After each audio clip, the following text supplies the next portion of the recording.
a gente vive um momento muito estranho e eu acho que a gente vai ver um processo sucessório acontecer tanto na direita quanto na esquerda, tá? E eu acho que é importante a gente pontuar isso.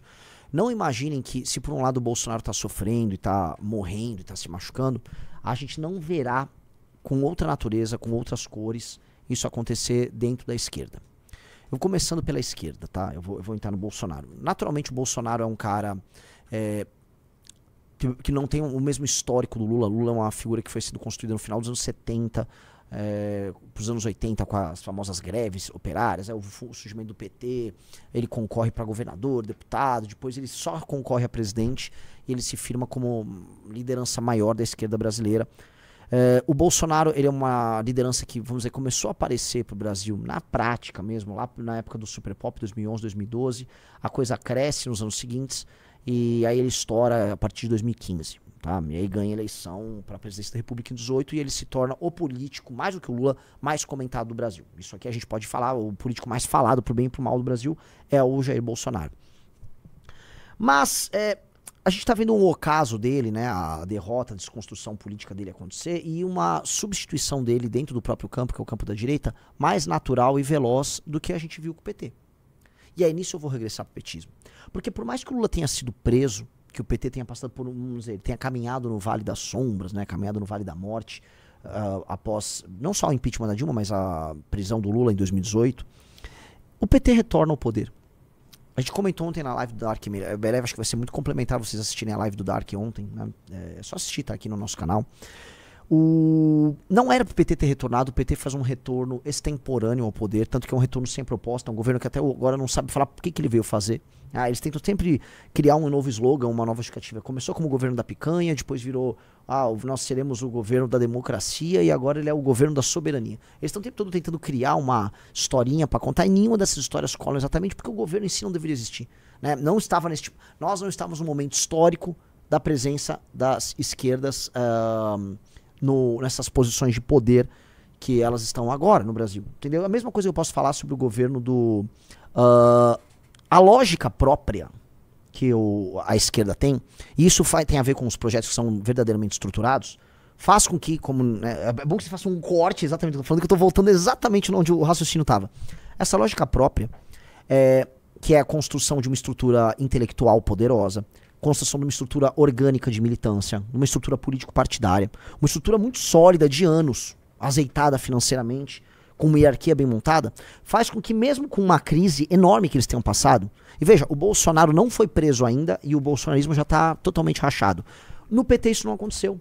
Com o Lula preso, e a gente poderia ter visto a ascensão de várias outras figuras, a esquerda ter se dividido, ter se balcanizado, o que a gente viu, na verdade, foi um reforço, uma construção de um campo político de esquerda centrado no Lula e uma candidatura para 2022 com uma frente ampla em que elementos do centrão de se juntar e disseram, não, nós vamos todos defender a democracia. Ou seja, o Alckmin foi à esquerda se submeter ao Lula. O Alckmin que era outrora um adversário deles. Sabe, assim, quando a gente olha o poder, a gravidade que você ser institucionalmente forte faz, isso te garante longevidade no processo. Mesmo quando essa longevidade não é boa. Porque a pergunta que eu deixo é bom para as esquerdas brasileiras ficarem permanentemente dependentes do Lula? Eu não sei, me parece que não. Tem uma coisa que é muito estranha na esquerda, que é o seguinte. A esquerda realmente, por conta do desgaste de material do governo Fernando Henrique, que chegou à presidência da República em 94 e governou até 2002. Esse desgaste material elegeu o PT. Mas o PT só sedimentou um eleitor pobre, esse eleitor muito humilde, quando o Lula foi e implementou o Bolsa Família. E houve também o crescimento econômico, houve várias coisas. São fatores multifatoriais que não são explicados apenas pelo Bolsa Família, mas houve da redução da fome, ao aumento do poder de consumo das pessoas mais pobres. Isso tudo criou uma lealdade, tá? Que foi reforçada pela estética, pela linguagem do Lula, pelo fato da pessoa ter uma identificação física com o Lula mesmo. Lula fala a linguagem dos mais humildes. Então, você criou um vínculo, aí o Lula se tornou dono de, vamos botar aí, 20 e poucos % do eleitorado. O eleitorado mais humilde do Brasil, cara, é Lula. E é Lula, acho que até morrer. Tanto que as pesquisas todas mostram que a aprovação do Lula e as intenções de voto pro Lula são muito fortes entre essas pessoas que são mais velhas, especialmente mulheres. beneficiárias de bolsa e tal. Então, isso tá dado. E aí existe um eleitorado mais urbano das esquerdas e tal. Não fosse esse eleitorado mais humilde que é do Lula, esse eleitorado urbano, ele procuraria novas opções. É um eleitorado, vamos dizer, menos preso nessa imagem messiânica. É um eleitorado mais politizado, a gente pode colocar assim. Esse eleitorado politizado, toda vez que vem uma disputa, vem o PT, dá uma paulada na cabeça e sossega o facho de geral. Isso aconteceu especialmente com o Ciro Gomes. O Ciro Gomes, toda vez que ele botou a cabeça para fora, ele foi, vamos dizer, fortemente golpeado ali, tá? Então eu digo isso com toda tranquilidade, tá? Nós não podemos olhar para a construção política da maneira personalista como a direita pensa. Porque por mais que a esquerda seja frágil hoje como estrutura, porque falta ideias, ela está fora do espírito do tempo dela, hoje a esquerda está no poder. Veja, a esquerda não vive, a esquerda não está no poder por conta do espírito do tempo, mas ela chegou no poder mesmo com toda essa deficiência, mesmo com a liderança principal tá velha, porque ela é institucionalmente hierárquica, forte e bem construída. Já o Bolsonaro, né, ele não tem um aparato intelectual que lhe justifique, ele não tem um aparato político institucional que lhe justifique, ele não tem um aparato burocrático dentro da máquina pública que lhe justifique. Então, como o bolsonarismo é baseado no prestígio messiânico do Bolsonaro, o Bolsonaro caiu. Eu já escrevi sobre isso na Valete, né?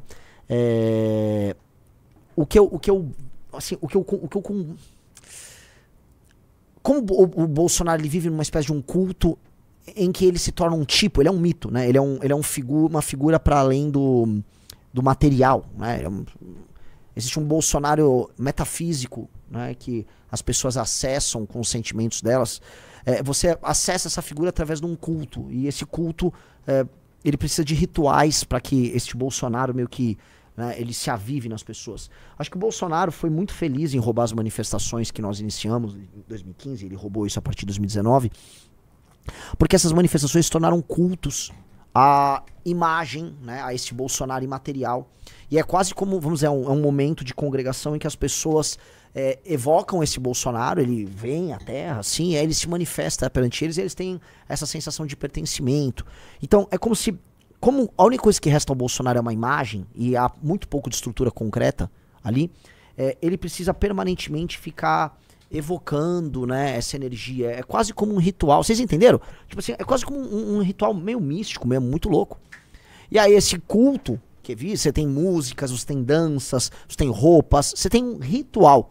E aí as manifestações, elas se tornaram ritualísticas. Então você olha essas últimas manifestações que o Bolsonaro convoca, são rituais. Efetivamente o Bolsonaro convoca rituais públicos de culto. Aí ele acha que ele será empoderado, né?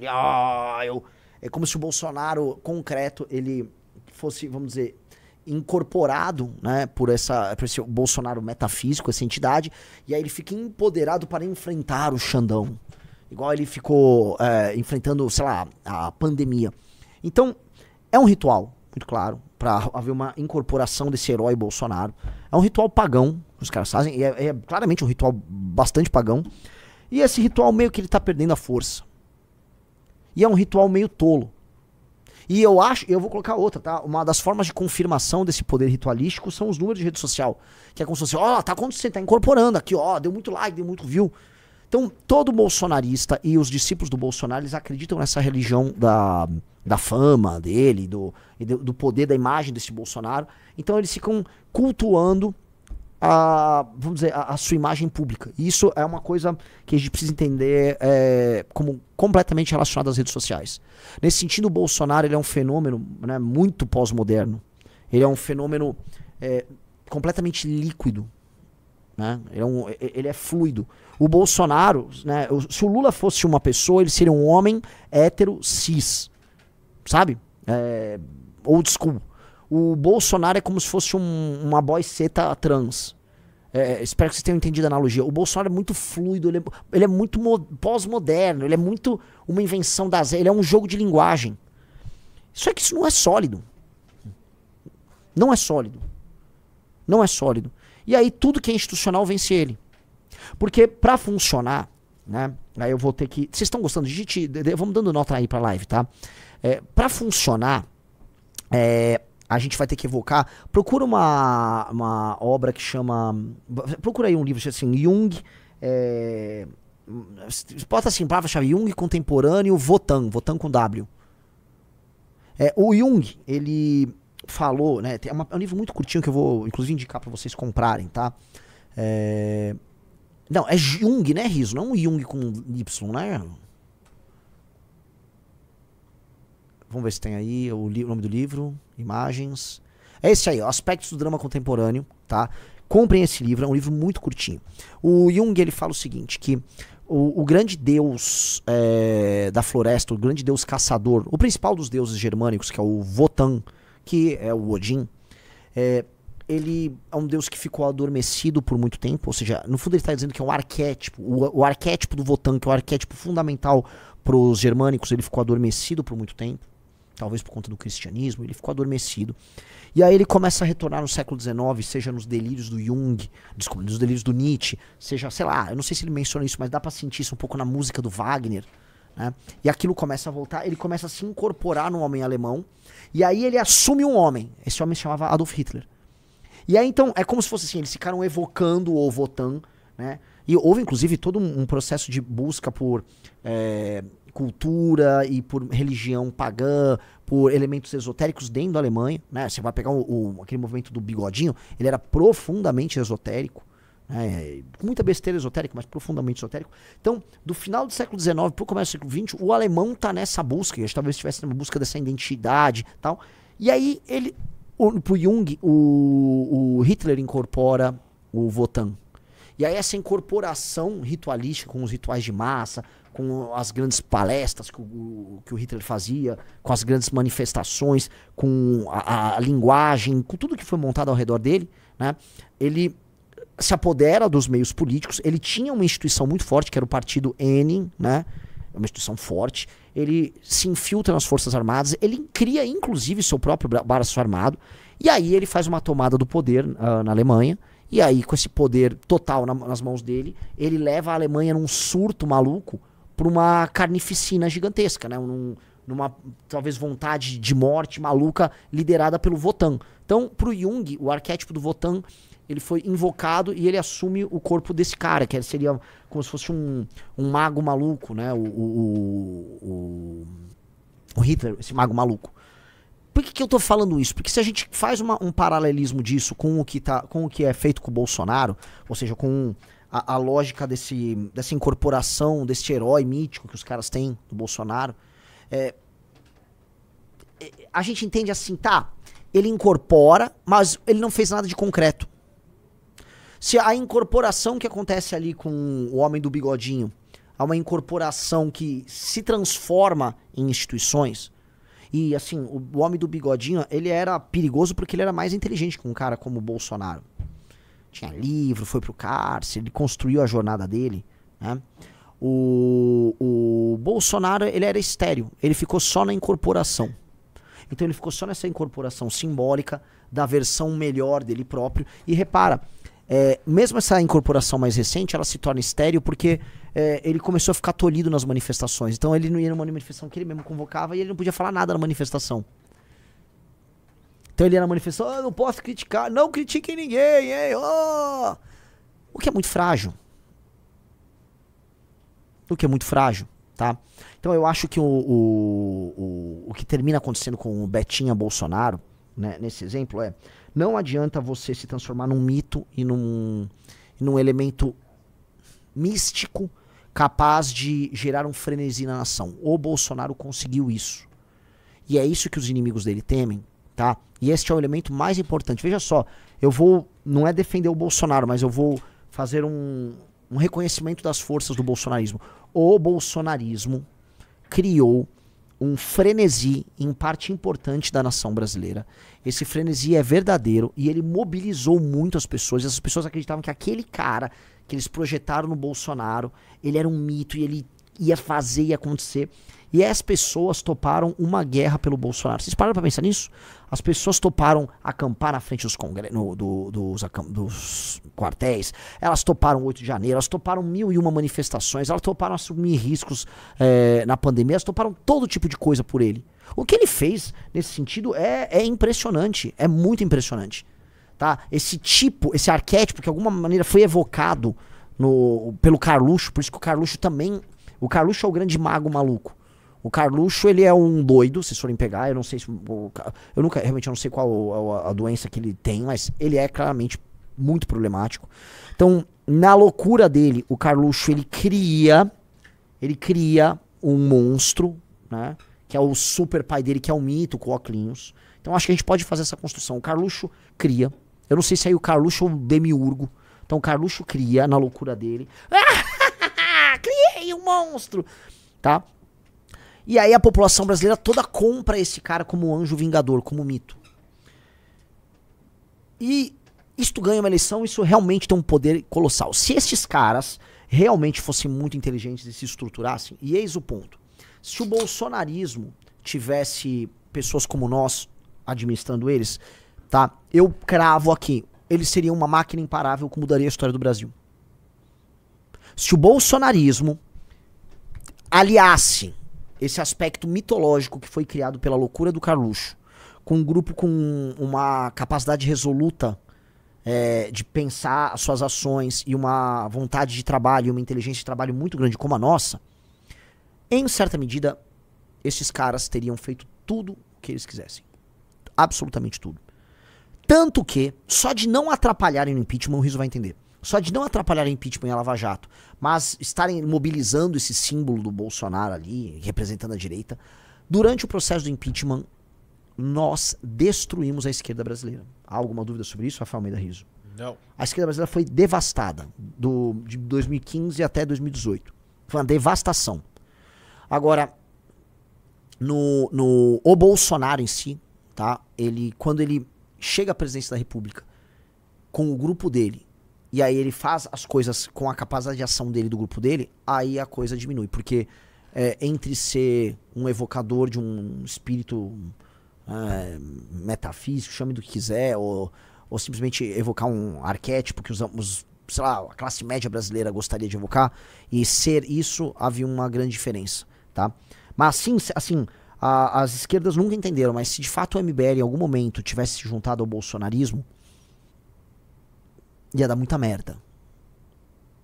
Eu me digo se juntar no sentido de que a gente ia abdicar da nossa própria dignidade, das nossas próprias ideias e servíssemos como soldados, como mercenários à causa deles. E não que não houve esse convite. Várias vezes houve esse convite, especialmente nos anos de 2015 e começo de 2016. 2016 já era impossível, mas no ano de 2015 aconteceu, 2014 também. Tá? Se a gente não tivesse escrúpulos e tivesse topado, haveria uma força ali do mal muito louca. Nós nunca topamos isso. Nós nunca topamos. Agora, vamos dizer, e se fosse o oposto? E se o Bolsonaro tivesse a mente correta, tivesse o caráter e a noção de tempo e de vamos dizer, evolução histórica e do que precisa ser feito com a nossa capacidade de execução junto? Sim, o Brasil passaria por mudanças muito profundas entre 2018 até agora. Porque primeiro, ele não teria perdido a eleição em 2022, nem a pau. E segundo, se esse símbolo bolsonarista direcionasse as pessoas para as missões corretas, vocês entenderam o que eu quero dizer, entendeu? Nossa senhora, seria colossal. Então, a grande diferença da esquerda e da direita é que, por mais que o Lula tenha esse símbolo, e ele não é um símbolo mobilizador, né? O papai Lula, o papai dos pobres Lula, ele não é uma figura que mobiliza as pessoas para uma guerra, para um grande enfrentamento, que é um espírito revolucionário que o símbolo do Bolsonaro gerou pro eleitor dele.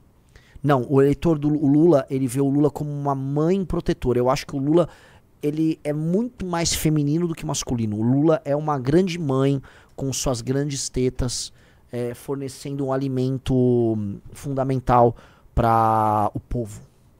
Então, o seu povo, ele se sente alimentado. O Lula, eu acho que é uma coisa matriarcal, tá? Ele representa essa mãe, uma mãe provedora. O Lula tá provendo, ele tá provendo e tal. Tanto que é um governo muito feminino, que atende muito a eleitores mulheres, tanto que as próprias pesquisas mostram que ele vai muito melhor entre as mulheres. E esse Lula, nesse sentido, ele não mobiliza pra guerra, ele mobiliza pra proteção, né, pro cuidado, que é justamente um tipo de linguagem que é não é mobilizante. Inclusive, a gente pode, né, vou fazer aqui um paralelo histórico, né, atenção, indo-europeus mencionados, tá? A gente pode fazer uns... Bingo, o que a gente pode construir aqui, né? Houve, de fato, eu recomendo o livro, escreve Marija, com J, aí Gimbutas com G, que são as religiões da velha Europa, né? Em que ela postula a ideia de que havia uma Europa matriarcal, essa aí, tá? Essa autora, que é uma autora lituana, foi de novo professora na Universidade da Califórnia, acho que foi na UCLA, ela postula a ideia de que havia uma Europa matriarcal, e essa Europa matriarcal, ela apresentava um estilo de vida quase idílico e quase sem conflitos, porque as pessoas tinham preocupações mais materiais no seu provento e menos com a guerra.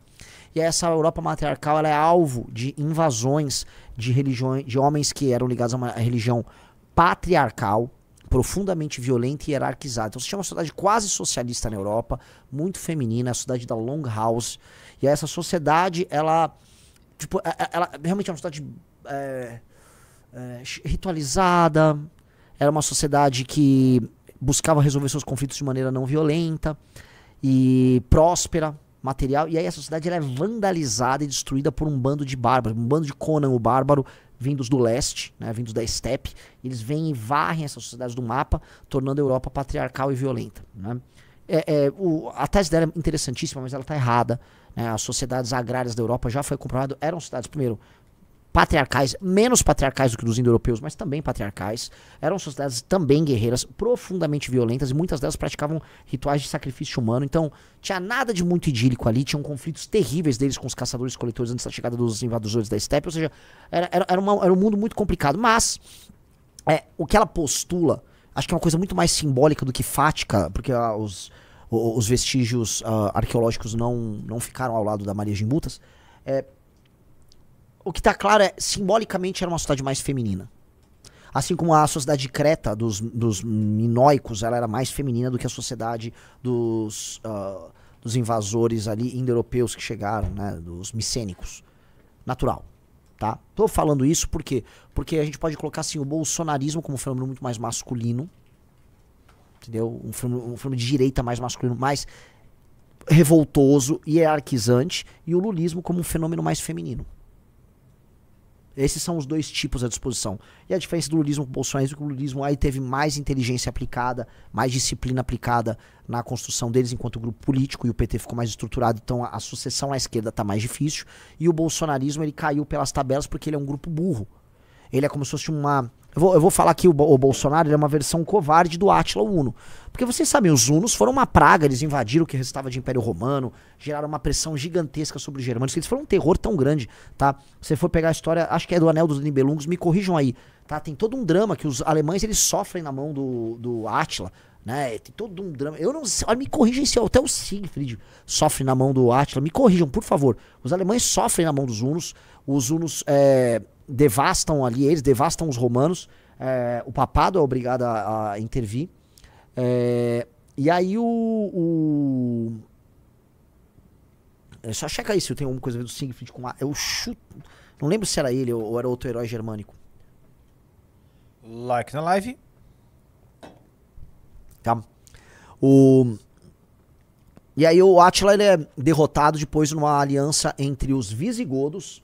Então você quer que... eu não tenho nada de português. Você que é descendente dos portugueses, dos nossos colonizadores portugueses, você tem sangue visigodo, sim. Todo brasileiro, de todas as cores, vai ter um tantinho de sangue visigodo. Pô, bem pouquinho, mas tem, tá? Que foi o povo que enfrentou junto com Aécio, o último grande general romano, os hunos, e botou os hunos pra correr, tá? E os visigodos depois foram e ficaram com a Espanha toda pra eles. Mas os hunos eram bem toscos. Caiu o Átila, nunca mais nós ouvimos falar dos hunos na história.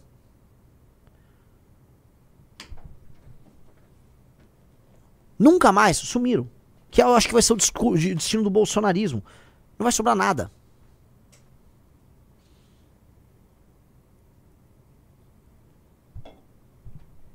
Um cara botou Aécio, é Aécio.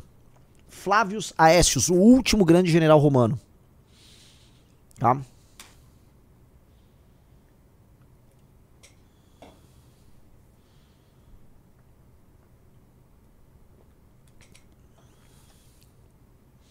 Os caras Aécio Neves. Vocês só conseguem imaginar o que está à disposição de vocês, né? Definitivamente o Aécio Neves, o bundão das Minas Gerais, o Aécio Neves, nunca será o último grande general romano, Flávio Aécios, tá? Um dos os grandes homens de Roma. O Robots falou, Renan, eu não sou visigodo, pois meus bisavós são turcos. Lógico, né? Todo mundo que... né? Eu estou aqui falando em termos bem gerais, tá? Tá, vamos lá.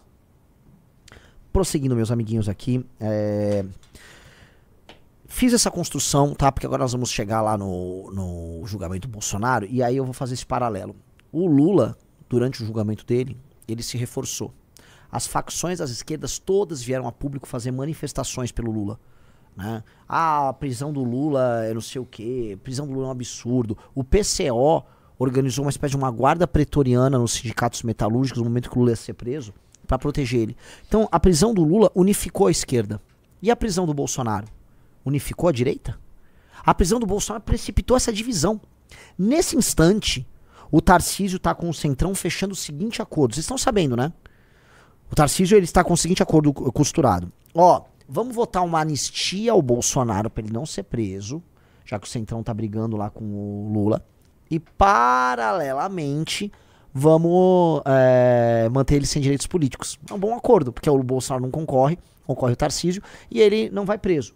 E aí, em tese, essa estratégia agrada gregos e troianos, porque o Xandão precisa e quer para si uma condenação ao Bolsonaro, porque a vitória histórica do STF é nós condenamos o Bolsonaro por uma tentativa de golpe de Estado.